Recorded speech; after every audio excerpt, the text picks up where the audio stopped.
session. It's my honor to introduce Jason Mills, the head coach at DH Conley High School in North Carolina. Jason and I go back ways with the Canes organization. And been a head coach for 26 years at DH Conley, won a bunch of games, 2 state championships, one of the real good baseball men in our country. So looking forward to hearing this topic tonight because it's something we all deal with, coaching with limited staff. So please give your full attention to Coach Mills. Excellent. All right, last night, man, I was sitting there afterwards after I spoke last night, and I was like, crap, I missed this, I missed that. You always forget stuff that you want to talk about. There's only one thing I wanted to add from last night's pitching thing. So we made about 50 of these. A coach from Pine Forest High School and I, that I coach with the Canes, so we were traveling around with these little plastic pieces and making these up. Now, the one thing with the throwing program that I missed last night that I wanted to talk about is if you guys play catch, do they play a lot of throw and fetch instead of throw and catch sometimes, right? So when we throw, all our pitchers have one of these with them. And so they've got to throw it across the plate, right? We want them to get used to having that command, that target. Too many of them lose focus when they're throwing. And so I wanted to stress that the throwing part of it is so important. It goes back to that 90%. As you can tell, I love pitching. So, we'll talk all day if you want to give me a holler. All right, QR code, same as last night, if you need it.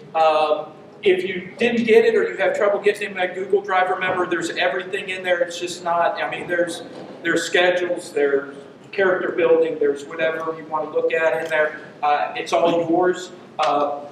My email's up there if you have trouble. That's a J down there. It's not an I. And then my phone number's there. Any of you guys that I've worked with or know, I'll give you my phone number. We'll talk. Man, I love baseball. Okay, and that's what hopefully we're after. So last night I talked about I coach at a high school. We're a 4A high school, which is the biggest in North Carolina. I have about 1,750 people at our school. I'm in a county that has open enrollment. There's 6 high schools, 5 of them have open enrollment. I do not. Okay, so my kids can literally walk in February 11th this year and go, Coach, appreciate you the last 3.5 years. I'm going to Rose High School, which is my rival. Okay, and so we have to do a really good job of maintaining our players, okay, and making it desirable to be in our program. One of my best friends in the world, my best man in my wedding was my rival coach at one high school, Coach Ronald Vincent, who has 1,045 high school wins. He has 9 state championships, is my other rival high school. Okay, so I'm competing against these guys nonstop. I have to do a good job with my preparation, not the kids' preparation so much, but my preparation to prepare them. We were talking about it a little bit in there. I have right now, I am the only one at my school on staff. Okay, 3 teams. We had upwards of this year of 71. I go out and I try to find a couple kids. My freshman coach is a 22-year-old that is not real reliable. So last year I coached the varsity, the JV, and 7 out of the 23 freshmen teams. Okay, driving buses everywhere. We have 11 football coaches on staff. No offense to football. 5 consecutive losing seasons, so they just need more coaches, I think. But saying that, we have to find a way. Okay, I like our football coach. He's a friend. So what we try to do here is we try to incorporate a few things. So this is about the character of our players from the get-go, and we stress this because I don't think you can have good practices if you don't have great character in your young men. And this is a great thing because it's just not about baseball; it's about life. So every day when we stretch and do our dynamic warm-up, that takes us at my school 3:45 to 4 o'clock is our open time. And if you look in the Google folder, you'll see the warm-up time where they're on their own doing whether it's J-bands or whether it's plyos or med balls or whatever it is doing the exercises that they're doing that day. Our coaches, the 3 of us, will be walking around and try to get to almost every player. Okay, my freshman coach doesn't know any of the kids' names. He just came on and he just got approved to come on, so he's learning names. Okay, and my other coach said to me, and he's an insurance salesman, he said, why don't we get t-shirts with kids' names on the back so that way we can learn names, okay? But if you walk up and down your lines, you'll learn every kid, and every kid will begin that trust with you at that point, and that's important. You'll know whether a kid's girlfriend broke up with him that day. You need to know what kind of attitude they're bringing to the field that day. I'm not talking about, the normal attitude that they have in their life. I'm talking about the daily attitude. Is something wrong with little Johnny? Okay, did his girlfriend dump him that day? Because if he did, you might want to give him a pass if he's not great that day. Okay, or you might want to talk to him, whatever it is. I mean, we spend probably more time with our kids than their parents do. Okay, that's how much influence we have. So, attitude. Hustle and enthusiasm. If I walk everywhere, okay, then what are my players going to do? They're going to walk everywhere too. If I'm enthusiastic and I have energy, then my kids will. My first period class starts at 8:30 in the morning. Kids are asleep still. It's AP chemistry, and I come in rip roar. Okay, they know it every day. Okay, they need to match that energy in there. Hopefully our kids will do that. Focus and concentration. We try to promote this, and we have lots of ways we're going to do that, but we want our kids to have some intent or be intentional with everything we're doing out at the field. Okay, keep that focus, and we try to remind them. We don't yell at them if they mess up. Okay, that's going to happen. We try to encourage them at that point. The intensity part is going to be coming back for our competitive, and about once a week or so, I'll go to a different player, whatever it is, and I'll ask them, hey, what did you do today that you got better at? And we're trying to get a little bit better every day, but I don't ask them every day because then they get used to it. I try to catch them off guard before we break down. What did we get better at today? And they need to be able to speak and have that. And the last thing is probably the biggest, and you guys can tell me if it's not true, the biggest thing that I'm fighting in the last 10 years is kids aren't as competitive. There are some kids that are, but a lot of kids are not as competitive as they used to be. Okay? They don't want to fight you anymore. My 2013 team, they would have fought you. Okay? They would have met you out in the parking lot and got after you. Great kids, but they wanted to win, and they would have done what it takes to win. But, some bunches I've had here lately, they feel like it's, hey man, I went 3 for 4, and my last at-bat, I just gave up in a big situation, and that's okay, I went 3 for 4. It's just not that constant competition they have. So some standards we do, and I'm going to rush through some things really quick. You guys have heard these. We talked about selfless. This is the hardest thing to do, okay? And I have a way for you to help the kids realize this. Probably one of my best players last year, he was an East Carolina commit. He's no longer there because the young man's not selfless, okay? And if you play for Cliff Godwin, it better be about the team before you are about yourself, okay? For 3 years, this kid struggled in our program. Last year, we finally started to turn the corner. Unfortunately, he got hurt this summer and couldn't play this fall, and then they had to go from like 49 down to 35. So he got let go, and he's at community college now, trying to work his way back. But he came back after he got let go and said, I finally see what you mean. It's not about me anymore. It's about us.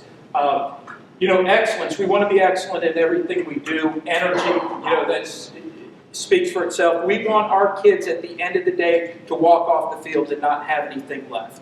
We want it left there as best we can. I should be able to see we should be able to see what we're talking about. Every time a kid tells me something, I just say, talk's cheap. I want to see. Okay? You can tell me you're not going to mess around in English class anymore. That's great, but I want to see it. I'm going to be watching from here on. And so we're kind of honest with our kids. We reward behavior. We want that blue-collar type deal, lunch pail guys. We actually have a lunch pail. I didn't bring it with me because it's with one of my players right now. Okay, but he was the guy of the week that just got after it. Okay, not a very good player either, by the way, but he got after it. My coach has said it's him. That's our guy. All of a sudden, these kids starting to compete a little bit. Players of the game. I know that's on Max Preps. We have to use Max Preps. You guys use something else, right, to record all your data. And they have those things, a little shout out, whatever it is. For years, we had a player back in '05, a sophomore, passed away in a car accident during the fall, and he wore number 2. And so we had a captain, number 2 jersey. Well, last year, I'm going to tell you, was the worst year we had with players, okay? It was so bad with our senior class. There was fighting and everything else, and that really struck a nerve with me, and we just had to do a little bit of character building. I mean, when these guys were freshmen, I think I suspended, it was the half COVID year, I suspended like 6 or 7 of them for half the season. I mean, this was a rough bunch, okay? Where they got to their senior year, man, I'm so proud of them and the people that they've become. These are the type of things that, we're after here. We know we put a freshman in our number 2 jersey. He hit leadoff and played shortstop for us, and pretty good player. But I told the guys, I said, when they asked me about the 2 jersey, I said, it's done. I said, none of you guys have done for 4 years what needs to wear that jersey and represent Bo Thompson. So we're going to put somebody else in it. And that was the best thing I ever did. Because now instead of 1 captain, I could have 24 captains. And I tell them, hey, on your college resume, your college application, put baseball captain 2 years. If they call me, I'll say, yep, you were a baseball captain. Okay, whatever it is, but that way some people take a little bit more ownership in the program. Coaches-wise, establish clear goals, outcomes.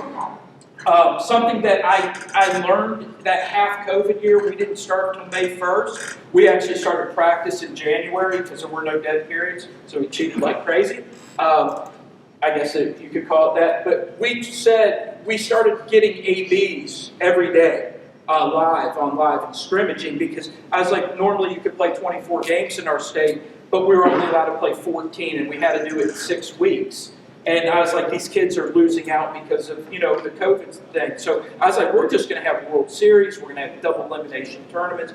And all of a sudden, when we got to the season, man, my guys were just, maybe it was just that group. I mean, I had Dixon Williams and Mateus, and those guys coach well. So I had some dudes. But, we came out of the blocks just thumping. I mean, just thumping. And I said, there's something to this. Before we'd maybe get a week of live ABs, maybe 2 outings for the pitchers to throw to, but that year when we went to the live ABs nonstop, it doesn't matter if it was varsity, JV, freshman guys, we started hitting. So that's something we can do, and it helps us evaluate our guys early as well. Situational coverages and routines I'll show with that. You'll see our guys get this gold short sleeve, like Bill Belichick short sleeve hoodie, that will have one of our sayings on it. It might be intentional, it might be #gamer, it might be compete. Whatever it is, we try to reward players at practice, and we just, they're $4.99 on epicsports.com if you're looking for a good bargain. Okay, just hit epicsports.com, $4.99, get you a couple of them, and hand them out as rewards. But we're trying to have some things there.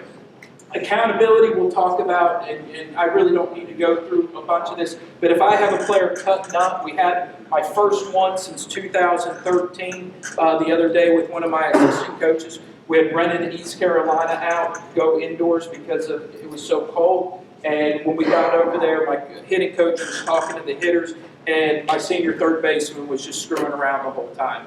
And Coach Moles looked at him and he goes, that's strike 1.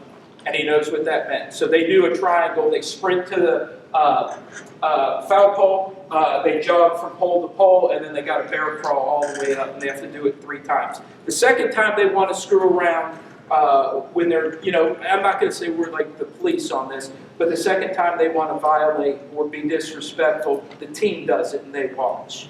Okay, and that's a good way to get them to be accountable. And the third time we just discuss when they're going to come back. Okay, or if they're going to come back. Okay, so holding them accountable for their behavior. Now, little things, 15 and 16-year-olds have a tendency to be a little bit immature at times. So you got to kind of use your judgment on what that is. But an 18-year-old senior that's going to play in college, it wasn't a good look.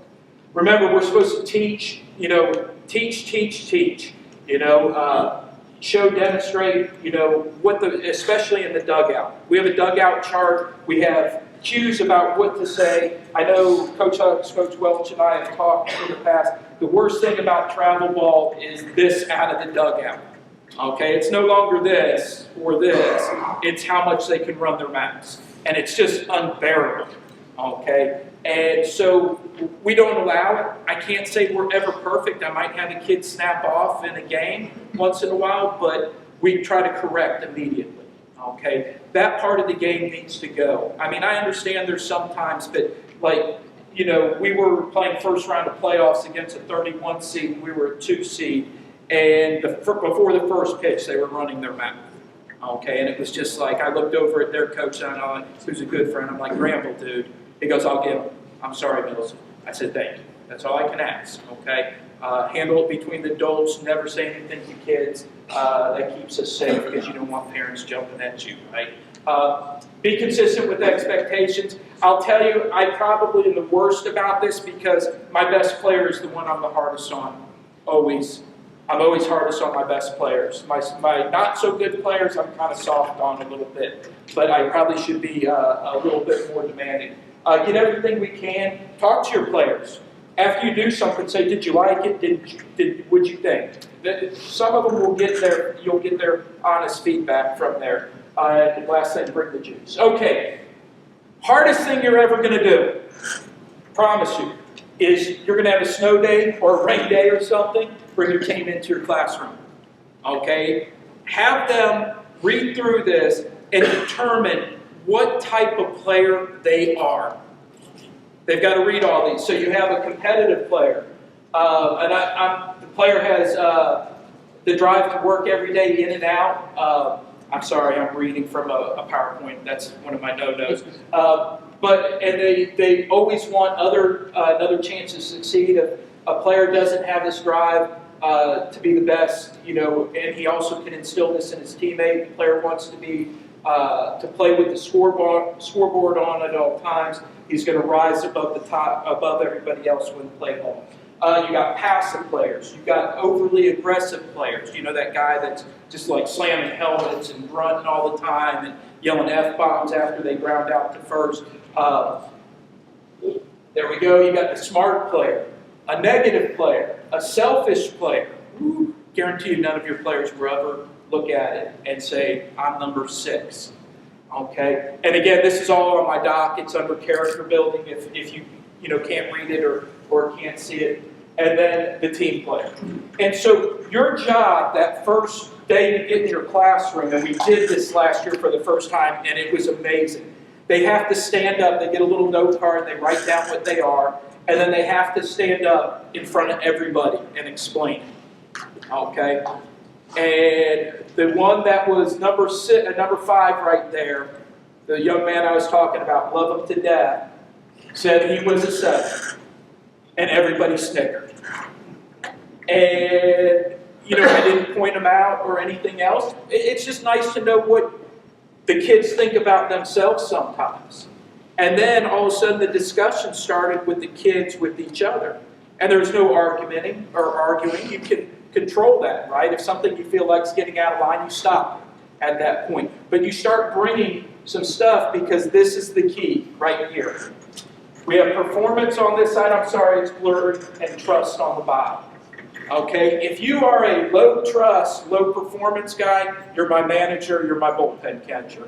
Okay, probably going to be cut at the best. Okay, that guy's not going to make the team.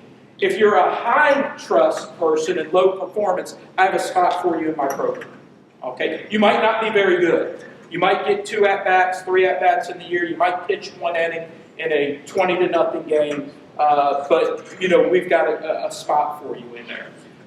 This middle guy, yeah, that's the majority of our players. The high performance, high trust guys, that's Matthew Mateus. That's the kid you, for 10 years will talk about because he's the guy that you just absolutely adore to the end of time.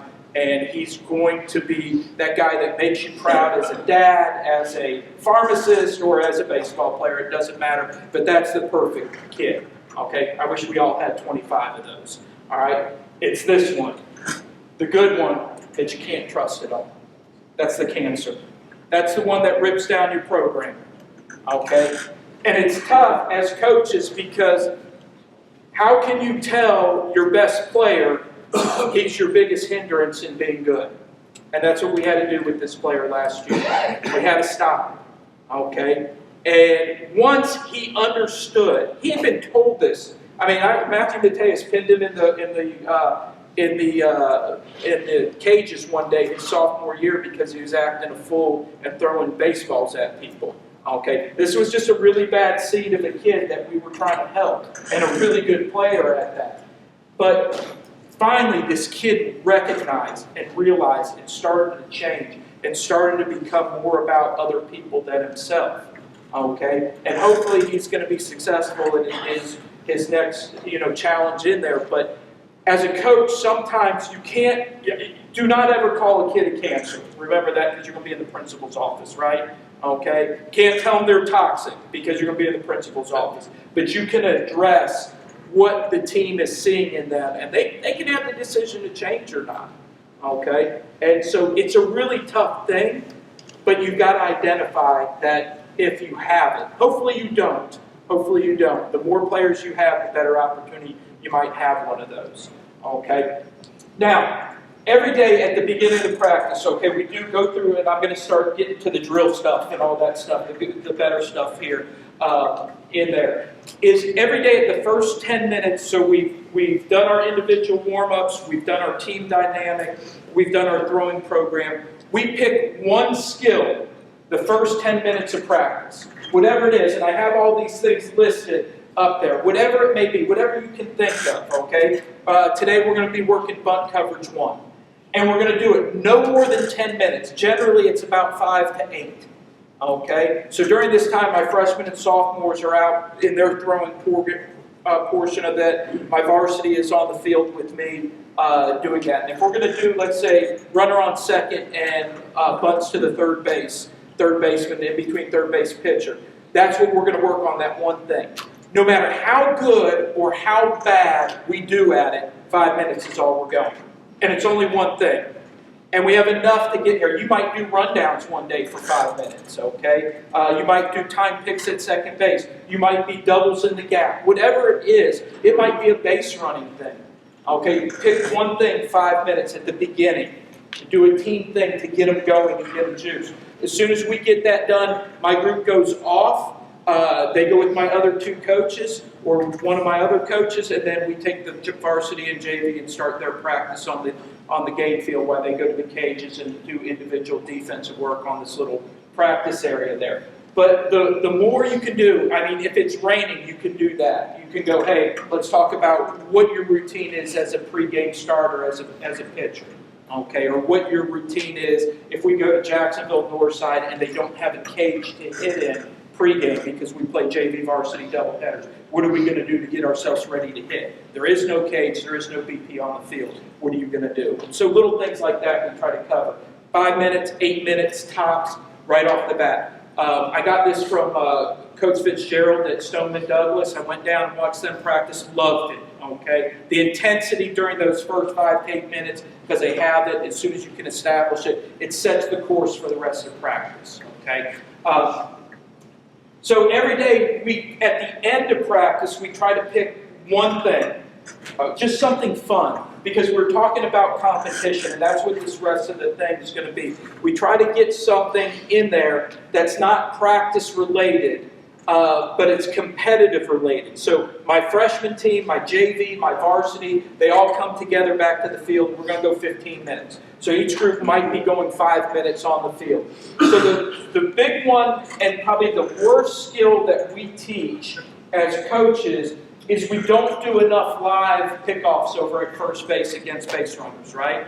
I mean, I want my guys to push the envelope. We try to get to 12 feet from the bag. Let's see if we can get to 13 and still get back.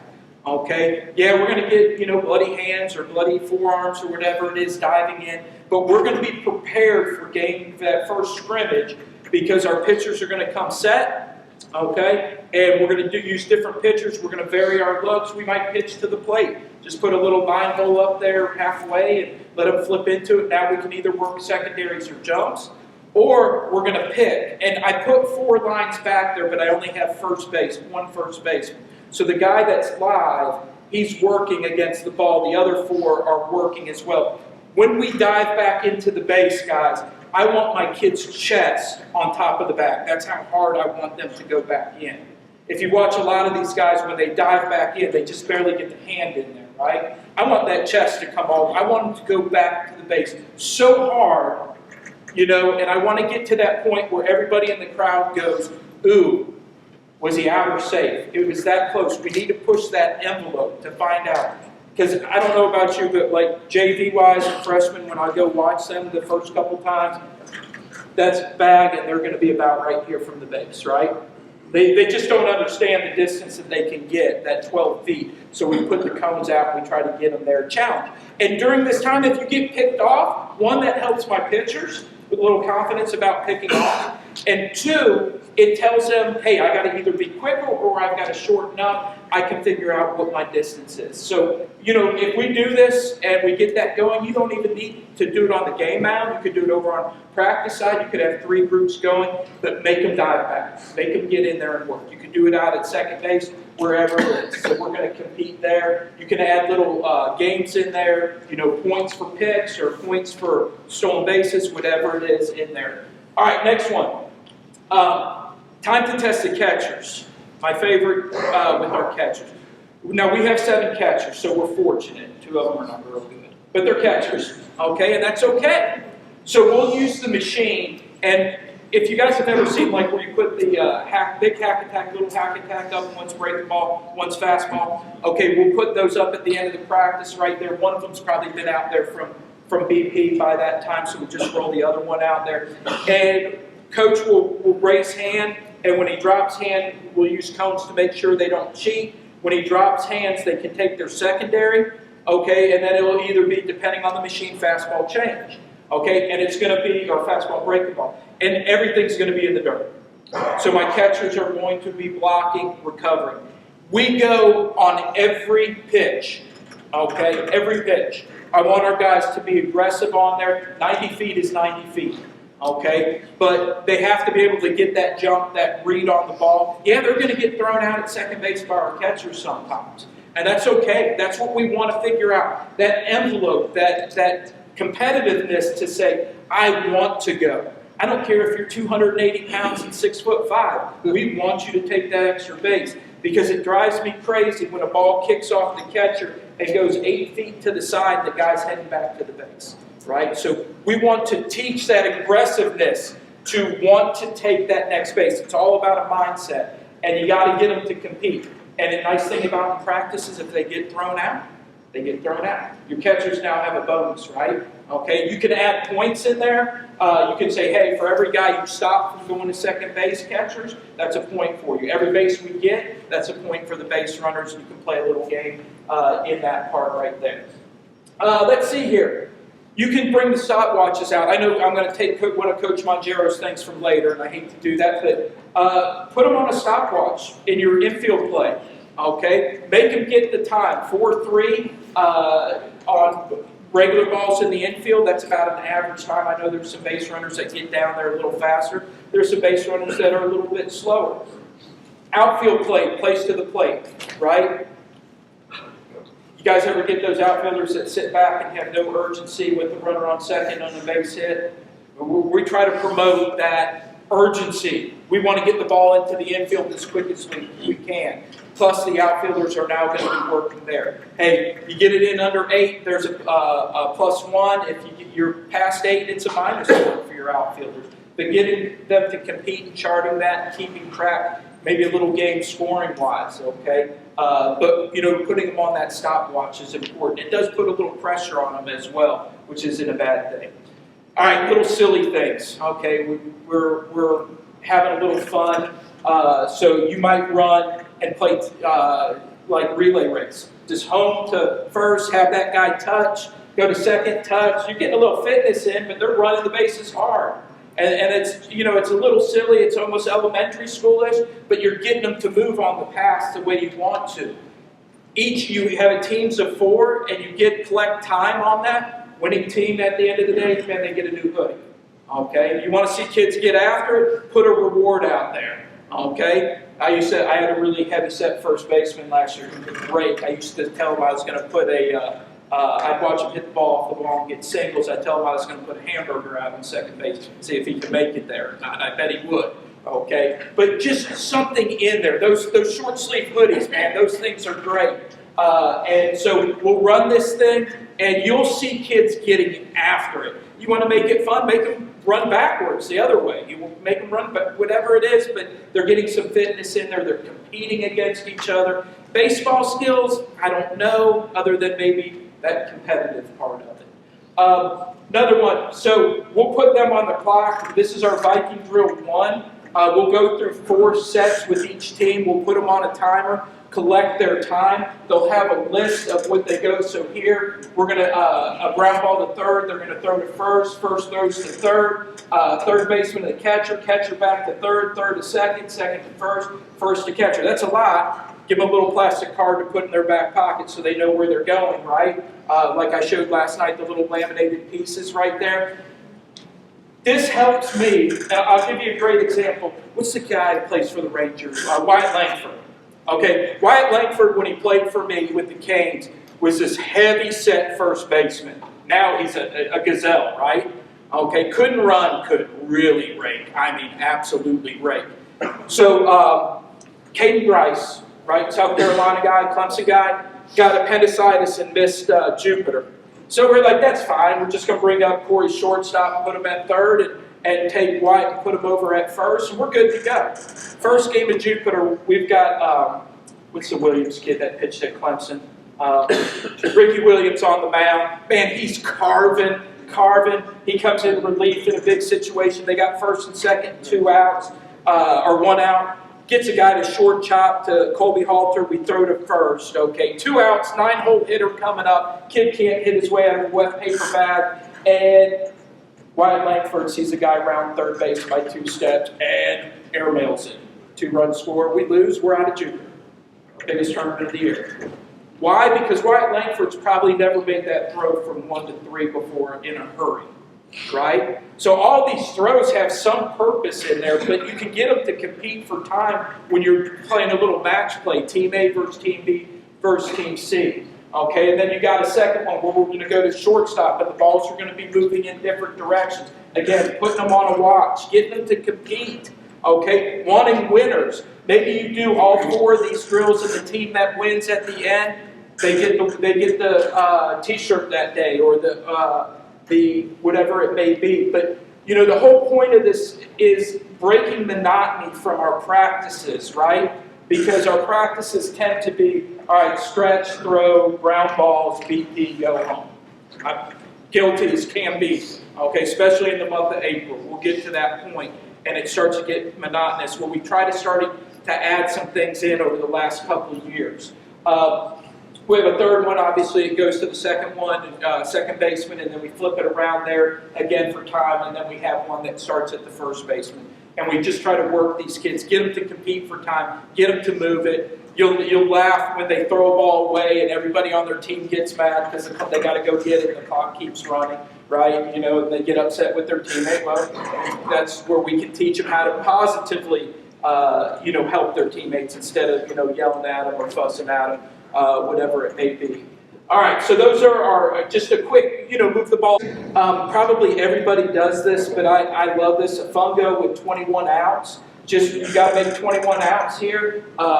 In different situations, you can put runners on base. That's the nice thing about it. You could go, okay, nobody on, nobody out, and you hit a 4-3. And then all of a sudden you say, hey, runner on second, 2 outs, base hit to center field, let's throw him to the plate. You can just start moving it to your deal. The first time I ever saw this was at North Carolina. I got to be careful I don't say Carolina because I forget South Carolina, so North Carolina right here in South Carolina. Okay, make sure I get that right. Up north, it's North Carolina. So I watched Coach Fox and Coach Williams, who's at Louisville now, and Coach Jackson and Coach Holbrook before he left to go to Carolina. I got it right? Okay. Before he left to go to Carolina, and I watched them do this 21 outs, and it was a frenzy. I mean, they were at USA because Bosch was being redone. It was like 2003, I think, maybe 2004, somewhere in there.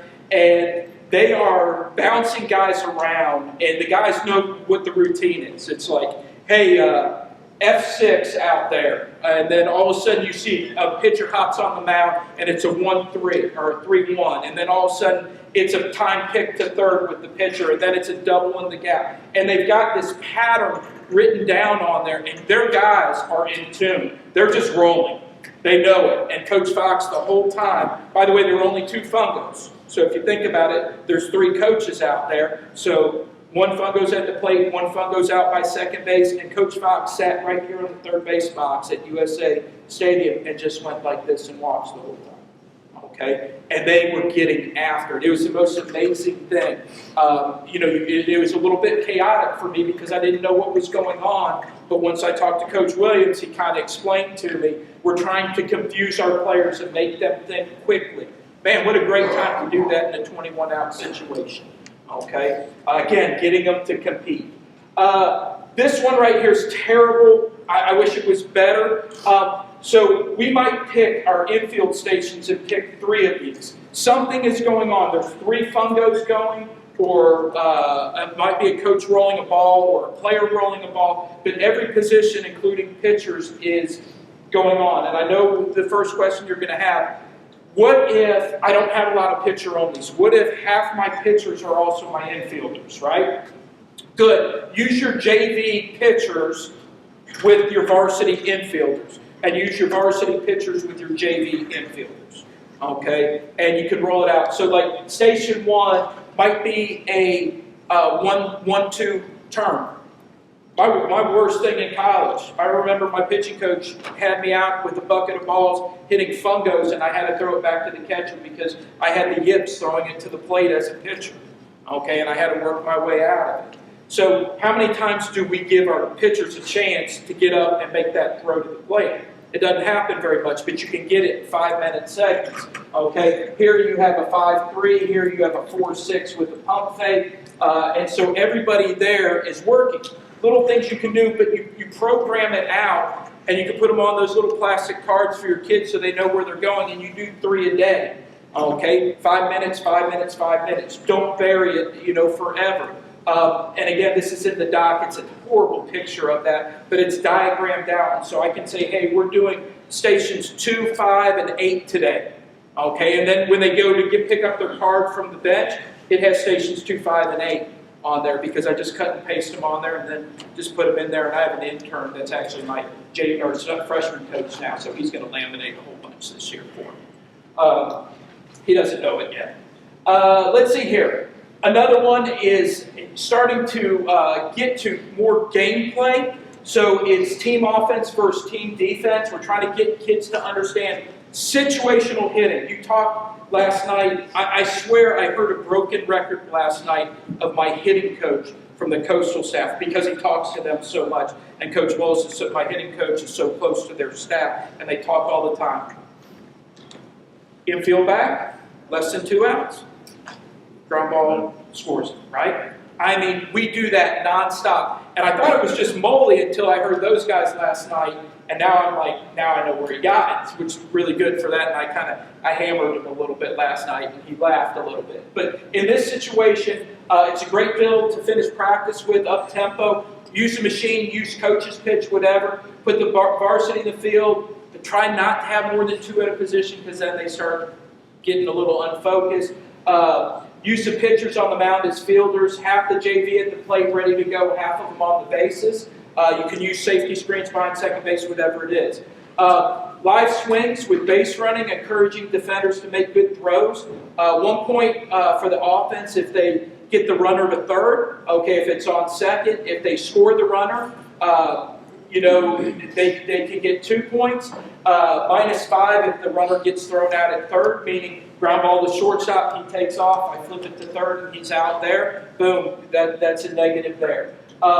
So we want our runners to make those correct reads. Fly balls, they got to read and tag in advance. This is going to sound crazy, but if I'm on second base and there's a fly ball hit to left field, routine, how many times are we going to tag and go there? Probably none, right? They're going to make that 90-foot throw before I run 90 feet pretty easily, 100-foot throw. I want my guys tagging at second base. I want to play. Okay, I won't discredit or call them out for that. But we want to force our outfielders to have to make plays. So any fly ball hit to the outfield, we tag and go. Let's find out if we can get there or not. Let's put the pressure on our outfielders a little bit. Okay, and so if you think about it as a base runner, if I tag in advance, I get points, right? If they throw me out in a bad situation, I won't kill the defense or the offense for that. But the defense can now get points by throwing them out. After 10 minutes, we'll move, or 5 minutes, we'll move to third. We're working downward motion, kind of like you saw Coach talking about their BP round. The defense can play in or back. This is a great time to work on it because it seems like every hitter, when they get there and they see the infield come in, they kind of do that a little, tighten up a little bit, right? Oh, I got to find a hole in there. Just hit a fly ball, right? I'll take a fly ball in that situation. You don't have to hit one out of the park. Just go ahead and drive me a good fly ball in there, a nice line drive over the heads. So we try to get them in that situation. A big rule here is no sliding at the plate. You don't have that many catchers. You don't want them getting banged up during that time. We've got other times we'd like to bang them up. Let's see here. And so you got points there for RBIs, -5 for a play at the plate where you get thrown out. And we want to tag on all fly balls. We want to challenge. Okay, people might think I'm crazy sometimes, but anytime I see, you guys tell me, if I see a middle infielder going back on a fly ball with the guy at third, I'm going. I'm going because they're high school players, right? Unless I know he's elite, okay, we're going. Okay, because I don't think he can 9 times out of 10 catch, stop, turn, and make that throw and throw us out there. You'll see him airmail it and throw it off the line and everything else because it's not anything that they practice a whole lot. So we try to keep track of that on there. Ooh, I hit the mute. There we go. All right, another one is, how am I doing on time? Am I good still? Okay, perfect. Another one, we have bunt competitions. I know this is so exciting for the kids, okay, but we put some cones down, and round 1 and 2 are sacrificed. You only get 1 strike, and the bunt has to stay in our boundaries here and here, keep it out of the middle. No pop-ups, and then as we start, you'll bunt them, from first to second, and then we'll bunt them second to third, and then the last time through is going to be a squeeze there. And so if I have, let's say, 20 guys bunting, there's lots of movement that can be happening. Nobody's ever really standing because once they put it down, they got to run to first and they join that line and so on down the road. So you can do little bunting competitions. You can always say, hey, we're going to do a bunt for a hit. You can put a little cone here and say, hey, I want it perfect down the third baseline, line or foul. Anything else is a minus up there. So there's lots of variations you can do there. And I keep hitting the wrong button. Okay. Offense, defense with runner on third. This is huge for us because this is where the game for me is all about 2 stats offensively. How many times did you touch the plate and how many guys did you knock in? You can hit 1,000 and never score a run. You're basically useless, right? I mean, everybody wants to hit 1,000, but unless you're going to do it with people in scoring position or you're going to score some runs, you're not really contributing to the team winning. So, situation, runner on third, less than 2 outs. We'll put infield in. We'll put corners in middle guys back. We'll put the infield back. And we're really trying in this round up there to see how many we go. But the thing is, we go really high velocity. Really high velocity. Okay, my conference has 2 teams in it that are at 7 that are really good. The other 4, we might not see a pitch over 72. Okay? But my first round of the playoffs, first pitch was 95, Collins Black. Second round was the Leahy kid that's at Charlotte, 91, 93, right? Third round was the kid from Cardinal Gibbons that's up to 96, that's a junior this year. Okay? That's what we're preparing for. Okay? And we, had bases loaded 3 times with 1 out in a 0-0 game. Once in the 6th, once in the 9th, once in the 11th. Donut, donut, donut. And lost. Okay, they went on to the state championship and lost. Okay, and we were a much more quality team than they were last year. I'm really scared of them this year because they started like 7 underclassmen, so they're going to be tough this year. But those are the days we're getting to. Anybody can go up and hit 74, right? Okay, it's those guys that are throwing 90 miles an hour that we've got to get ready for us to compete So we can use the two machines. We can have the fastball, or we can have the breaking ball in that sequence there. All right, 6-out drill. Still good on time, yes? Yeah. Okay, perfect. You keep me in line now because I'll sit up here. Time. Okay, I'll sit up here and talk all night. So you better keep me. We're trying to create pressure on our hitters during this time. Now, I'll set the situation. We're playing our rival high school. We're down 3 going into the 6th inning. Talk about that happening, isn't it? Right? That's the time we start counting outs instead of start thinking about how can we get 3 runs to tie this back up so we can play some more baseball or 4 to win it. And that's the mindset. We don't want them thinking about outs at that point, that you only have 6 outs left. And we try to reinforce that. We're trying to think of how can we chip away and get this back to an even game. So we'll put them in there. I know it says 20 to 35 minutes, which would probably be, about 2 innings in there, but you could shorten it up to 10, 15. Okay? We're going to go against full defense. If the nice thing for me is I have 43 pitchers, right? So if a guy didn't throw during the week and we're on Saturday practice, here it comes. You go get your pen out there. You got 6 outs to give, but you can't give up 3 runs. Right? And these aren't generally my better arms. These are kind of the bottom tier arms, but it gives them a chance to prove it and that they belong out on the field. So it's a win-win for me. But those guys start stressing about that, okay? And if you have 18 hitters, you could go 2 sides, right? If you have enough pitching, or you can just use the machine. But putting a little bit of pressure on them that, hey, are you going to win or lose this game? Can you find a way to get these 3 runs back? Something that I really didn't do up until about 18, 19 is try to put them in scoring situation. Hey, this is the score. This is where we're at. We can't do anything about the past. We can only try to focus on this future. Okay, and that's up there again.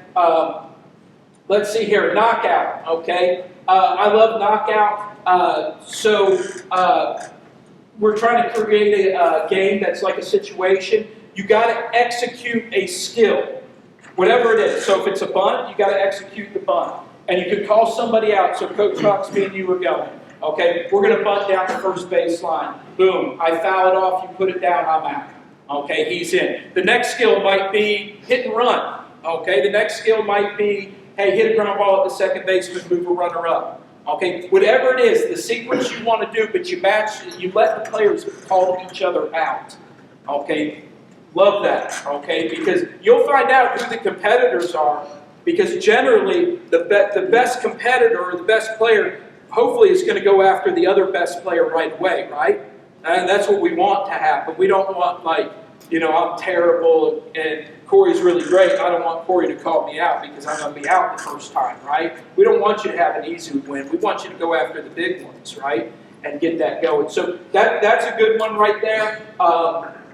Another one, we're going to get to the bullpens a little bit. Yesterday I showed you the competitive one. Pick instead of horse. Horse takes too long. So me and Coach Hallett are against each other. You good with that, Andy? Yep. Okay. What's your pitch call?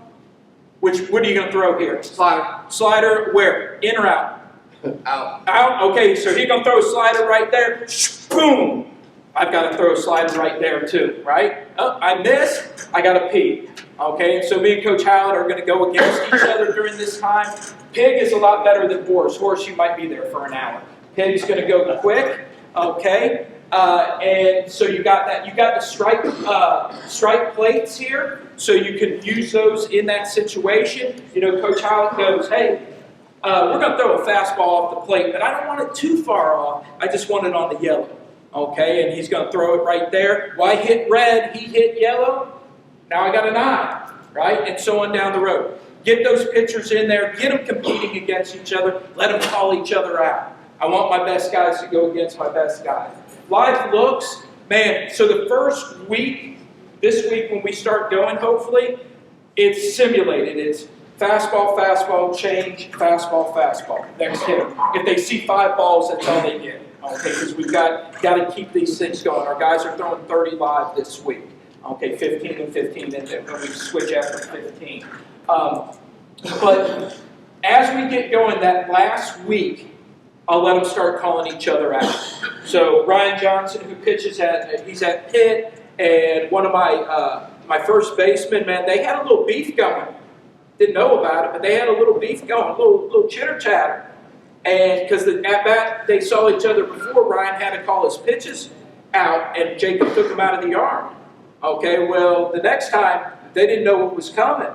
Okay, and it had been carrying for about a week or two. And Ryan called him out. I said, Ryan, who do you want today? What 5? And he pointed Jacob. I want Jacob. I want Jacob. Jacob. Jacob. Jacob. And I was like, well, I can't have that happen. You can have Jacob twice. And he punched Jacob out twice. Okay, I finally saw out of this kid the competitiveness that I wanted. Okay, and he ended up going from like 6 or 7 in our rotation to 2. Okay, and jumping all these other guys that were ahead of him. So that part of it. Make sure you have some buzzwords with pitchers, catchers, for in-game corrections.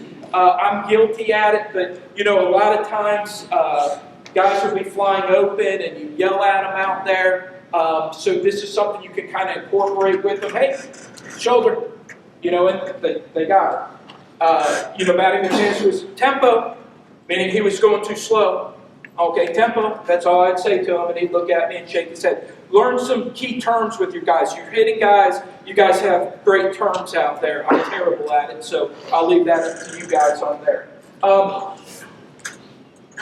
Probably the most important people on your team, the catchers. You can't be good if you don't have a good catcher. Okay? Just can't. You could go to every state champion, and I know Coach Hucks won it last year. You got a good catcher, Coach? Oh, yeah. Hell yeah, he does. Okay? Every great team has to have a great catcher. Every great catcher has to be the voice to the coach.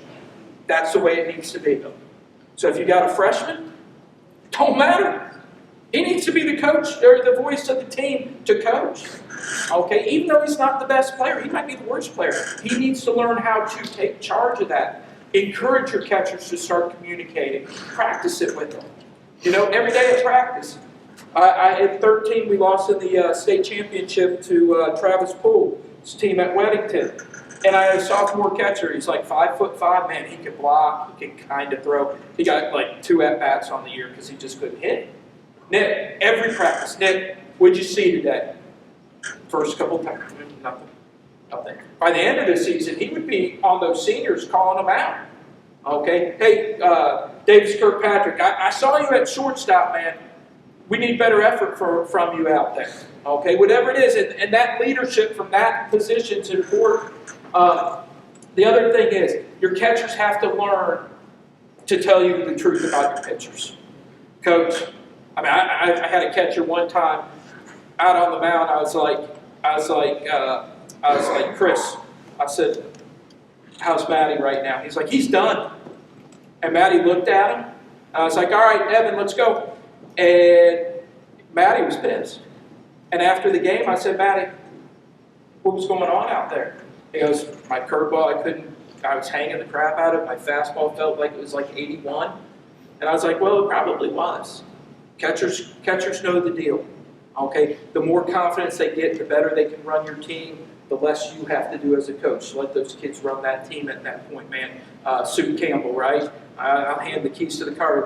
That fool any day of the week. Unbelievable. You get these special young men every so often and encourage that. And the ones that aren't special, try to get them to become special behind the plate. Wrong one there. All right, final, just a couple last things here. Remember this. Don't get frustrated. Don't get frustrated. Okay? Nothing's perfect. You're going to do something and it's going to stink. Okay? Come back. Do it better the next day. Figure out what went wrong, what went right, what you need to change. Baseball's a beautiful thing. Okay? You can fix stuff left and right. Next thing. You guys are, I wish I could bring you to North Carolina with me, okay? Because the amount of turnout you guys had for this thing has been amazing, okay? Encourage that. Share knowledge with each other, okay? As much as you can. Talk to each other. I know sometimes rivals are there, like my rival high school at Rose High School, they have all my folder. They know everything we do and everything we teach. It doesn't matter. I'm just hoping that their kids get a chance to play in college or do something. That's what we're all here for, is for the young men. It doesn't matter if they're yours or not. If we're all doing things the right way and we're all playing really hard, at the end of the day, you know, it was a great day at that. It took me a long time to get there. When I was a 28, 29, 30-year-old, I was a nasty little critter that all he wanted to do was win.